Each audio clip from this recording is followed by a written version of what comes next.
So look, I mean, we are here this week, the largest ever UK delegation to attend Def Expo. And yes, of course, there are bits of kit, specific bits of kit, missiles, planes, tanks, warships, whatever, that we would love to just sell you here and now. But I was very struck yesterday when I heard Prime Minister Modi give his speech, and also the Defence Minister, that it's not about selling you the kit that we've manufactured in the UK. Your ambition is to make in India, for the world. And so what we're here to do is to say, look, here are our ideas, here are what British companies are working on, here are the technologies that we think we've got an edge on. Having a look around at all of the technologies that are on display from Indian companies that are here, for me to listen to your 3 service chiefs and also to your defence ministers, and for them to hear from me what I'm working on, what they're working on. And that's how the partnership develops, because I just think that this is a longer term challenge than just walking away having signed a contract here and now. I'd love to do that. Yes. But in reality, what I think we're working on is what is the future capability that India needs, that the UK needs, how do our security interests align, and to develop those capabilities, not just on land, sea and in the air, but also in cyber and space as well.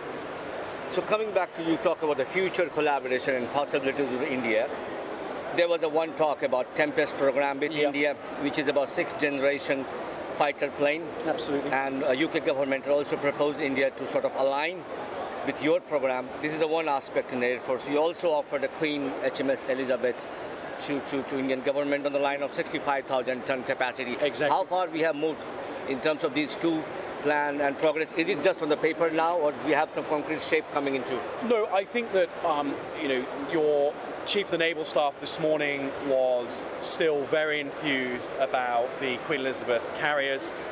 They are, I think, the best carrier pound for pound in the world. They cost 30% of the price of a US carrier. They require 25% of the crew.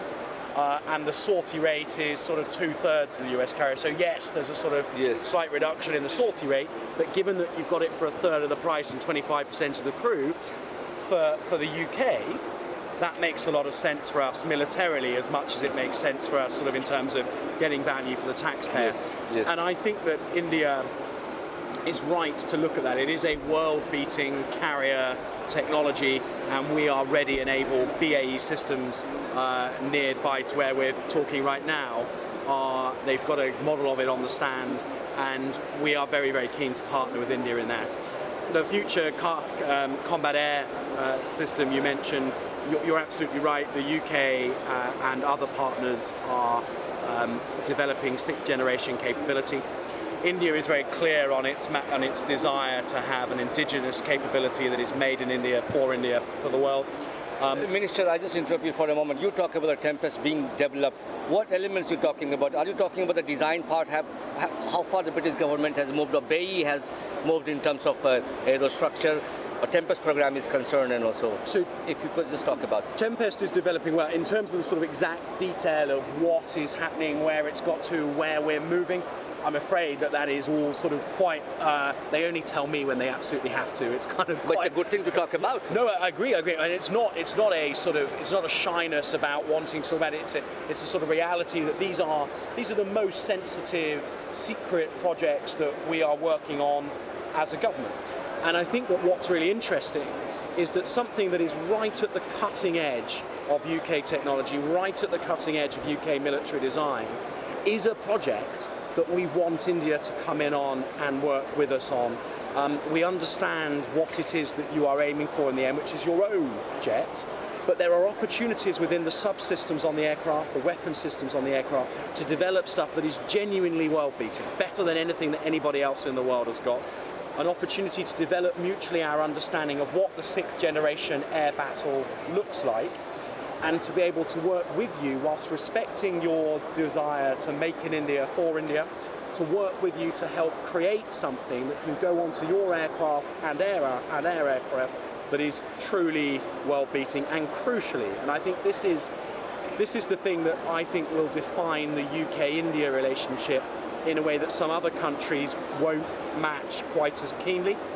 it's about the shared IP. It's about what we develop with you should be something that is owned jointly between our two countries, so that it really is, we've created in India just as much as we've made in India, and that is a key point for me, and I hope that it's one that matters to the Indian Minister, government. last question, since you are a part of defense procurement, it's always a lengthy process worldwide. How do you look at the Indian defense procurement process, which is often alleged is too lengthy, way beyond the time scale?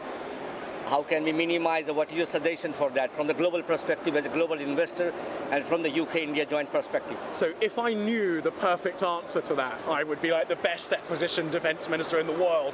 For what it's worth, my early observations, not of the Indian system, of our own, is that we struggle to reconcile that this stuff is really expensive. And because it's really expensive, we insist that it is going to live for a very long time in service. And because it's going to live for a long time in service, we have to future-proof it against unknown threats of the future. And that just drives the cost up and up and up and up. So I think the key, and this is what I'm hoping to do in the UK, is to be much more agile in the way that we procure in the first place. So we understand that we want a capability. It's a plane, it's a ship, it's a land platform.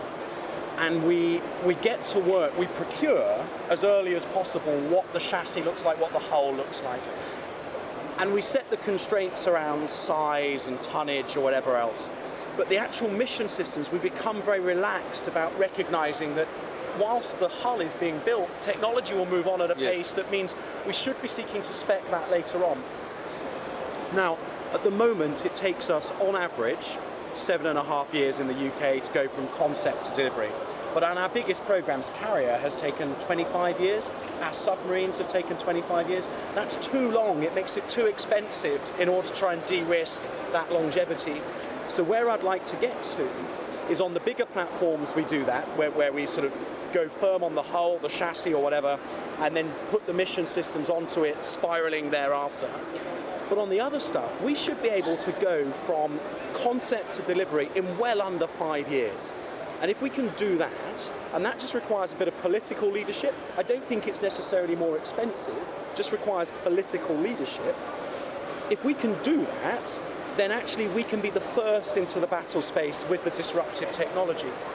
And my final point is, if you are the first into the battle space with the disruptive technology, then you start to ask yourself the question about whether or not you even need the platforms in the first place. So you're ahead of the game constantly by prioritizing disruption. Now we're going to have to work out within our defense budget how we free up the space to drive that innovation with those disruptive technologies in order to be the first into the market and into the battle space with them.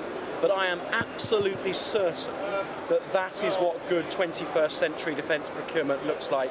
And it's not my place to say what India is and isn't doing, but it is my place to reflect that we haven't got this right. We should and must be much, much quicker. That technological curve is exponential. Yes. And so the longer that you wait in the decision-making cycle, gap is widened. the further you are behind the curve. Exactly. It makes no sense militarily. Thank you, Minister James Heappey. He's in India. He's very bullish on India-UK partnership. Indeed. Thank you very much, sir. Otherwise, good to see you. Talking to Businessworld, Manish Kumar. Thank you. Thank you.